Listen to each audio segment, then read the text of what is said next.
All right, class, we're now on the second part of Lesson 5, and we're still talking about the Garden of Eden. And today we have a story called Ragamuffin. Rick and Sandy enjoyed playing with Ragamuffin, the stray dog. They taught him tricks and took him on walks. They were delighted that no one answered the newspaper in seeking Ragamuffin's owners. But not everything was pleasant. Ragamuffin frequently got into trouble. Sometimes he tracked mud into the house and knocked things over and broke them. Sometimes he chewed slippers and hid shoes. Though Rick and Sandy were patient, it seemed that the puppy had often had to be scolded or punished for misbehavior.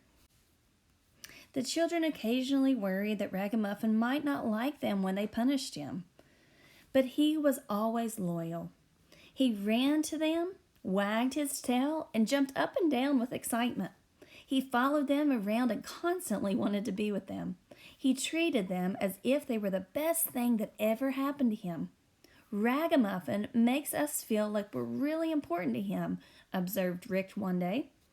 Well, you are, Mom said. You rescued him. You take care of him.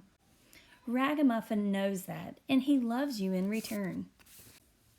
He's more appreciative than we often seem to be, observed the children. Our Heavenly Father loves us. He loved us and provided for us. Sometimes we sin. He has to punish us to make us obey.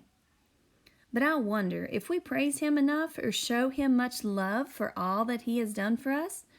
Do we make God feel important to us? I never thought of it like that, Sandy said. I guess I sometimes act mad when God doesn't let things work out the way I want them to. And sometimes I get impatient when God doesn't answer my prayers right away, admitted Rick. Mom nodded. I'm afraid we're all guilty of this.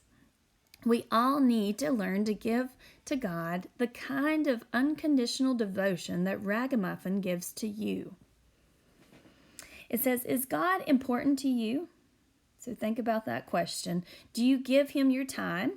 Do you give Him your love? Do you give Him your obedience? Your service? Do you praise Him with your lips and your life? Do you love and help others as He told you to?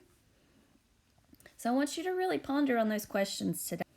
I know we've talked about being the hands and feet of Christ in class before, and I really want that to be something that you